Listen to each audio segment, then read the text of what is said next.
इयत्ता चौथीच्या गणित विषयातील हातच्याची बेरीज हा उपघटक आपण आज खेळाद्वारे खेळणार आहोत आनंददायी पद्धतीनं। शारीरिक शिक्षण म्हणजेच खेळाचा गणितामध्ये कशा पद्धतीने आपण अंतर्भाव करू शकतो आणि त्या खेळातून आपण गणित कसं शिकू शकतो, अधिक आनंददायी पद्धतीने आपण कसं गणित शिकू शकतो हे आपण आज पाहणार आहोत। त्यासाठी आपण इयत्ता चौथीच्या वर्गातील विद्यार्थ्यांचे 4 गट केलेले आहेत। त्याप्रमाणे गट प्रमुख कोण कोण आहेत हात वर करा। ओके, आणि त्या गट प्रमुखांनी त्यांचे 4 खेळाडू इथे पाठवलेले आहेत, ज्यांना या बकेट मध्ये त्यांच्या समोर ठेवलेले बकेट मध्ये खेळाडू कोण कोण आहेत हात वर करा। हा, या खेळाडूच्या हातामध्ये बॉल आहे, बॉल दाखवा। ते खेळाडू यांना 3 चान्स दिले जातील। या 3 चान्स मध्ये त्यांचा चेंडू जर बादलीमध्ये गेला तर ते विद्यार्थी किंवा तो गट काय होईल, या खेळासाठी पात्र होईल। जो गट खेळासाठी पात्र होईल त्याच्यासाठी इथं आपण गणित हातच्या बेरजेची गणित लावलेली आहेत। त्याचे उदाहरणं जी आहेत ती उदाहरणं इथं नोटीस बोर्ड वरती लावलेली आहेत, ती आपल्याला सोडवायची आहेत। आता सर्वप्रथम पहिला गट चान्स घेईल आणि तो 3 वेळा चेंडू टाकेल। पाहूया तो या खेळासाठी पात्र होतोय का ते। टाका, पहिला चान्स गेलेला आहे। दुसरा चान्स बघूया त्या गटाचा, दुसरा चान्स पण गेलेला आहे आणि शेवटचा चान्स राहिलेला आहे त्या गटाचा। आणि हा गट अपात्र झालेला आहे। जो गट अपात्र झालेला आहे त्यांनी इथे येऊन इकडच्या बाजूला या, त्या गटातील सर्वांनी इकडच्या बाजूला या। आता दुसरा चान्स या गटासाठी आहे। 3 वेळा त्यांचा चेंडू जातोय का बघूया बकेट मध्ये आणि तो पात्र होतोय का। पहिला चान्स गेलेला आहे, दुसरा चान्स तो पण गेलेला आहे, तिसरा चान्स आणि बादलीमध्ये पात्र झालाय, या बाजूला उभा राहा। हा, तिसरा गट, या तिसऱ्या गटाला चान्स आपण देतोय। पहिला चेंडू बाहेर गेलेला आहे, दुसरा चान्स तो पण नाही झालेला आहे, तिसरा चान्स आणि तो पण नाही पास झालेला आहे गट। हा, चौथा गट बघूया आणि पास झालेले आहेत आणि याचा अर्थ त्यांना ती उदाहरणं सोडवण्यासाठी मिळणार आहेत। आणि या 2 गटातून जो विनर होईल तो आपण बघूया। त्याच्यासाठी काय नियम असणार आहेत, जे 2 गट पास झालेले आहेत ते इथे येऊन उभा राहा। एक गट इकडं, एक गट इकडं। कोणते 2 गट पास झालेले आहेत ते इथे उभा राहा। ओके, यांचा आपण काय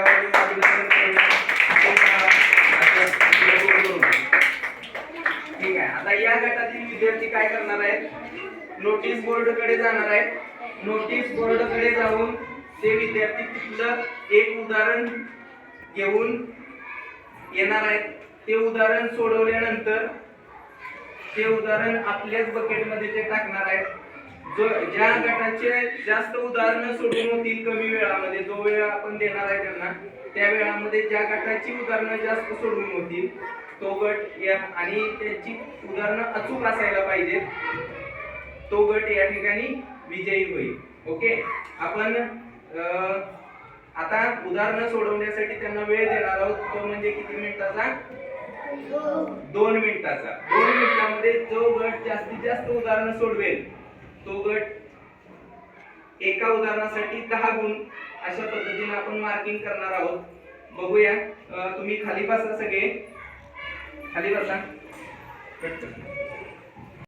हे 2 गट पात्र झालेले आहेत आणि आपापल्या गटामध्ये ते विद्यार्थी बसलेले आहेत। या विद्यार्थ्यांना नोटीस बोर्डवर असलेली ही सगळी बेरजेची उदाहरणे आहेत। यातलं एक उदाहरण घेऊन यायचंय आणि इथं आल्यानंतर ते सोडवून झालं की त्या आपल्या समोर असलेल्या बादलीमध्ये ते टाकायचं आहे।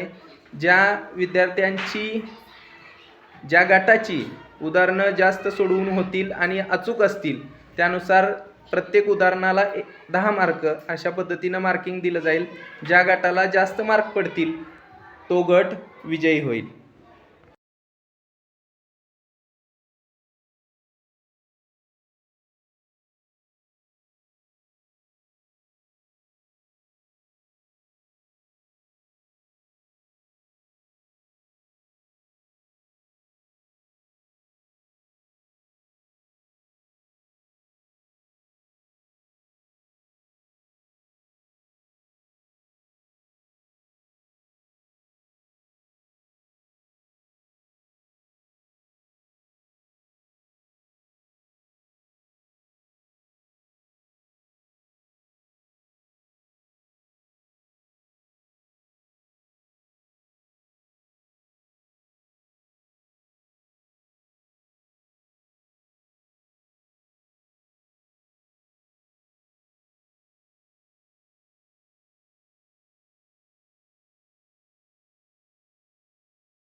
या गटानं 9 उदाहरणं दिलेल्या वेळेमध्ये सोडवलेली आहेत आणि या गटानं 8 उदाहरणं दिलेल्या वेळेमध्ये सोडवलेली आहेत. परंतु यातील किती उदाहरणं बरोबर आहेत हे पाहूनच आपण त्यांना मार्किंग करणार आहोत. दिलेल्या वेळेमध्ये दोन्ही गटांनी या गटाने 9 उदाहरणं सोडवली होती आणि या गटाने 8 उदाहरणं सोडवली होती. परंतु या गटानं 9 उदाहरणं सोडवलेली असली तरी त्यांची 8 उदाहरणं बरोबर आलेली आहेत. त्यांना 80 मार्क मिळालेले आहेत. आणि या गटानं 8 उदाहरणं सोडवली होती, 8च्या 8 उदाहरणं बरोबर आहेत, त्यांनासुद्धा 80 गुण मिळालेले आहेत. त्यामुळं या स्पर्धेमध्ये हे दोन्ही गट विजेते झालेले आहेत.